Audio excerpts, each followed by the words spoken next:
বন্ধুরা, আজকে আমি বানাবো কুমড়ো আর সজনে ডাঁটার ছেচকি। তো আমি এটা কিভাবে বানাচ্ছি সম্পূর্ণ ভিডিওটাই দেওয়া আছে। স্কিপ না করে তোমরা ভিডিওটা দেখতে থাকো। চলো এই ছেচকিটি বানানোর জন্য কি কি লাগে দেখে নিই।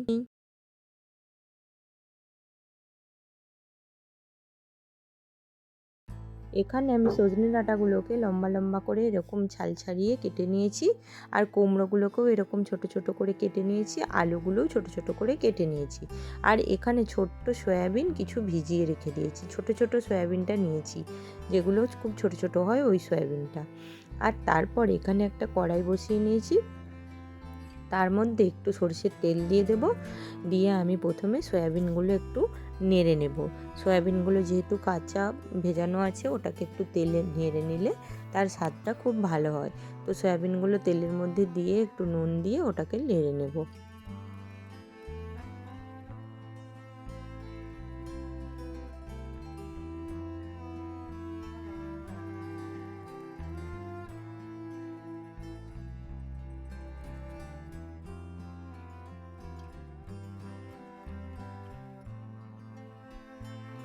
তারপর সয়াবিনগুলো তুলে নিয়ে ওই কড়াইয়ের মধ্যে আরও খানিকটা সরষের তেল দিয়ে দিলাম। দিয়ে সরষের তেলটার মধ্যে আমি ফোড়নে দেব একটু গোটা জিরে, আর একটা শুকনো লঙ্কা, আর একটা তেজপাতা দিয়ে ফোড়নটাকে ভালো করে লাল করে ভেজে নেব।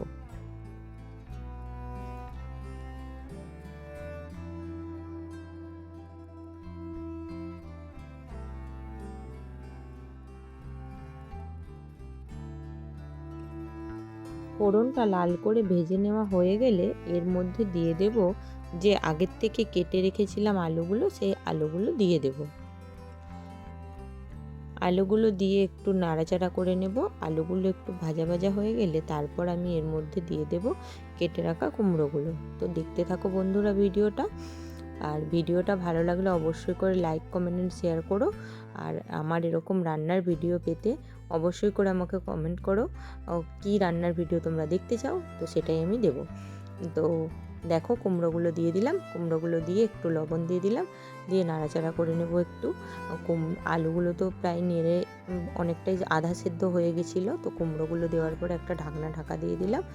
ঢাকা দিয়ে কুমড়োটা সেদ্ধ হয়ে যাবে। এই সবজিটাতে জল দিতে লাগবে না, এই কুমড়োর জল আলুতেই সেদ্ধ হয়ে যাবে আলুগুলোও। তো দেখো, দেখতে থাকো। তারপর এর মধ্যে দিয়ে দিলাম কিছু ছোলাগুলো আমার অঙ্কুর বেরিয়ে গেছে। ছোলাগুলো একদিন আগে থেকে ভিজিয়ে রেখে দিয়েছিলাম, তো সেই জন্য অঙ্কুর বেরিয়ে গেছে। তো অঙ্কুর বেরানো না দিলেও চলবে, কোনো অসুবিধা নেই। ভালো করে মিশিয়ে নিয়ে ঘাটাঘাটি করে নেব। আর দেখো আমি কেটে কেটে দেখে নিচ্ছি কুমড়োটা আমার সেদ্ধ হয়ে গেছে নাকি। তো কুমড়ো আলু প্রায় আমার সেদ্ধ হয়ে গেছে। এই দেখো, দেখিয়ে দিলাম কুমড়ো আলু আমার এখনই সেদ্ধ হয়ে গেছে। আর ছোলা তো দিয়েই একটু নেড়ে নিয়েছি, ঢাকা দিয়ে দিয়েছি, ওটাও বেশিক্ষণ সময় লাগে না। তো তারপর আমি দিয়ে দেবো যে কচি সজনে ডাঁটাগুলো কেটে রেখেছিলাম, সেই কচি সজনে ডাঁটাগুলো দিয়ে দিলাম। আর এখানে যে সয়াবিনটা নেড়ে রেখেছিলাম সেই সয়াবিনটাও দিয়ে দিলাম। এর মধ্যে মশলার হিসাবে আমি দিলাম হলুদের গুঁড়ো, আর খুব সামান্য পরিমাণে লঙ্কার গুঁড়ো। আর কিন্তু বিশেষ মশলা আমি এখানে দেবো না, যে যেমন ঝাল খাবে সেই মতো দিও। এটা খুব বেশি ঝাল হয় না সবজিটা, এটা রুটি বা ভাতের সাথে দুটোতেই ভালো লাগে, রুটিতে তো খুবই ভালো লাগে, তোমরা বানিয়ে খেতে পারো।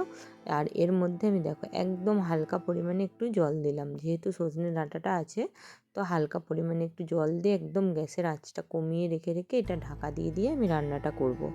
এটা ঢাকা দিয়ে রান্নাটা করলেই এই ঢাকার চাপাতেই এটা সেদ্ধ হয়ে যাবে, আর জল দিতে লাগবে না এক্সট্রা।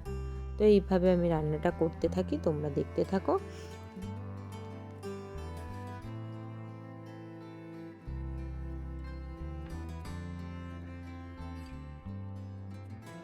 তো এখানে আমি নামানোর আগে একটু চিনি দিয়ে দিলাম, তোমরা চাইলে দিতেও পারো আবার নাও পারো। তো আমি একটু দিয়ে দিলাম চিনি। মিষ্টি মিষ্টি লাগবে বেশ খেতে, রুটি দিয়ে খেতে তো ভালোই লাগে মিষ্টি মিষ্টি। আর ভাত দিয়ে যদি খেতে চাও চিনিটা না দিলেও চলবে, আর দিলেও চলবে, দিলেও ভালো লাগে। তো যাই হোক, চিনিটা দেওয়ার পরে ভালো করে নাড়াচাড়া করে নিয়ে আমি এটাকে এবারে নামিয়ে নেব, আর রাখবো না, আমার সবজিটা হয়ে গেছে।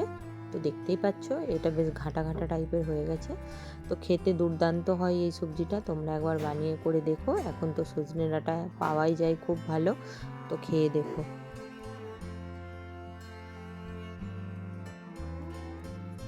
চলো বন্ধুরা, ভিডিওটা আমার এখানে শেষ হয়ে গেল। তো আবার আসবো নতুন একটা ভিডিও নিয়ে। ততক্ষণ তোমরা খুব ভালো থেকো, সুস্থ থেকো। তো চলো, টাটা, বাই বাই, আজকে আসি।